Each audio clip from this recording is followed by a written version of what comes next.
Author Andrew Loney, whose book was a major factor in Prince Andrew's public disgrace, has just given a shocking new interview. He claims that the Queen's favourite son, Andrew, demanded 40 prostitutes be brought to him during a single weekend on a trip to Thailand. The sheer number is hard to comprehend, but the implications are far worse. 40 women, 4 days, one luxurious hotel suite in Thailand. And who paid for it? The British taxpayer, who believed they were funding official diplomatic work. According to royal historian Andrew Loney, what occurred during that official trade mission wasn't just unethical, it was, in his words, potentially the most grotesque abuse of public office by any modern royal. Now, with over 20,000 pages of Epstein emails being unsealed, it's become clear that Andrew lied about, well, everything. The full picture of his decade-long misconduct is finally emerging. But these new documents also reveal just how deep the cover-up went, and I'll show you the irrefutable proof at the end.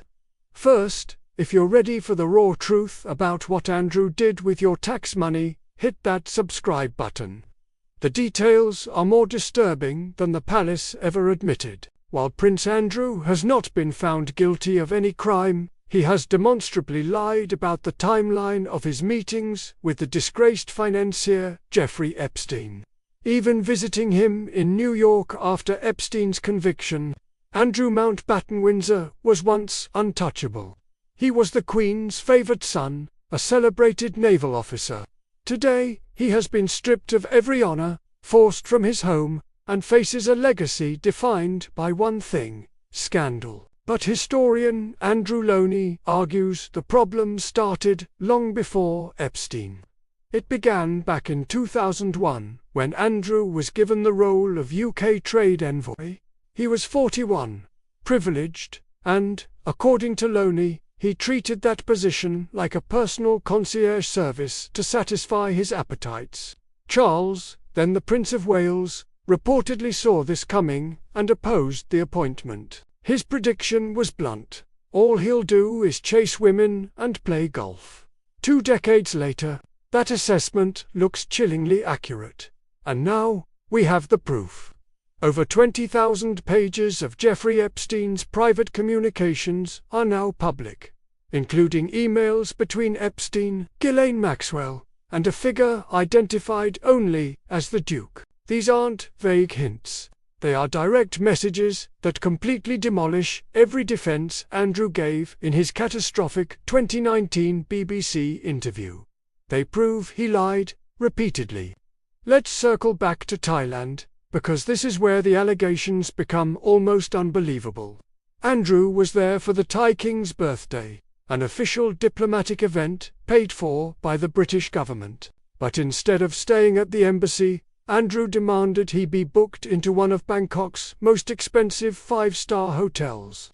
Then, he turned what should have been a short visit into a 2-week personal vacation, a habit he apparently repeated on nearly every official trip. But the hotel choice wasn't the real scandal.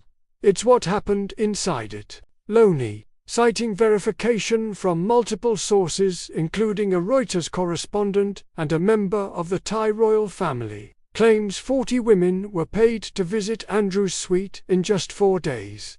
Let that sink in. 40 women in 4 days. All while he was officially representing the UK on a taxpayer-funded mission. Loney describes Andrew's mindset as one of absolute entitlement. No rules, no concern for how it looked. The trade envoy role wasn't for British interests. It was for Andrew's personal interests.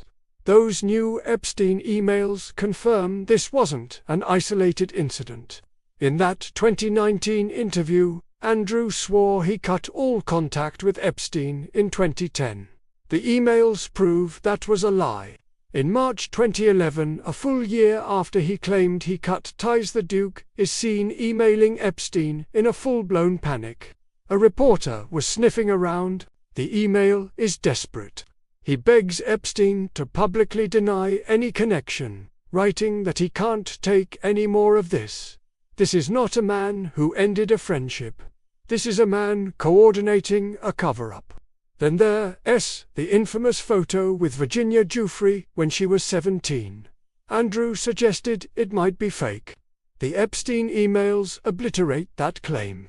In July 2011, Epstein himself confirmed the photo's authenticity, admitting Giuffre had been on his plane and had her picture taken with Andrew. The palace spent a decade trying to discredit that photos.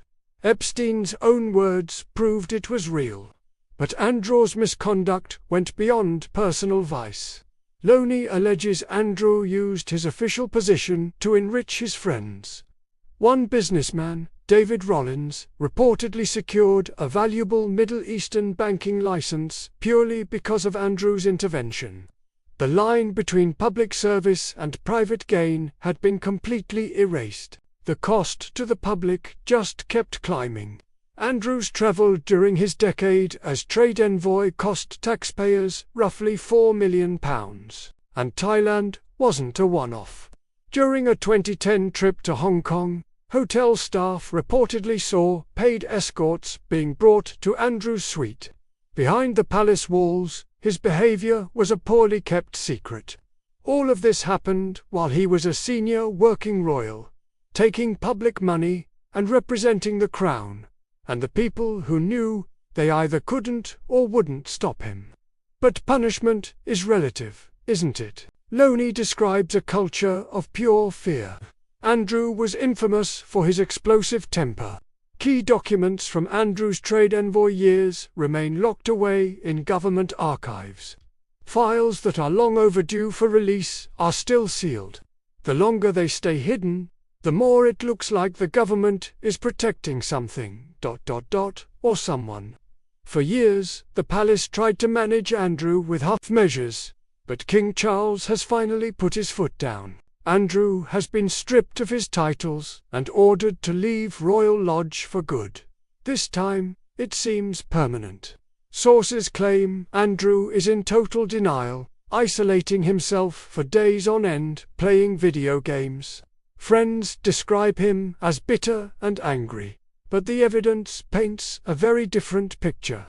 The Thailand allegations, the Hong Kong incidents, the £4 million travel bill, the Epstein emails that prove he lied to the public. This isn't a man being unfairly targeted. This is accountability, arriving decades too late. So, here's my question to you. Was Andrew's downfall a guarantee? Or could it have been stopped if someone in power had acted sooner? Should the government unseal those files and let the public see exactly how their money was spent? And after all of this, does Andrew deserve any sympathy? Or is this precisely the reckoning he earned? Let me know your thoughts in the comments. I want to know where you stand. And if you want to see what is happening right now as Andrew and Sarah face their final days at Royal Lodge, the panic, the paranoia, and their desperate plan to escape to Portugal, click the video on your screen. Their collapse is happening in real time. Don't forget to subscribe and turn on notifications. This story is only getting darker.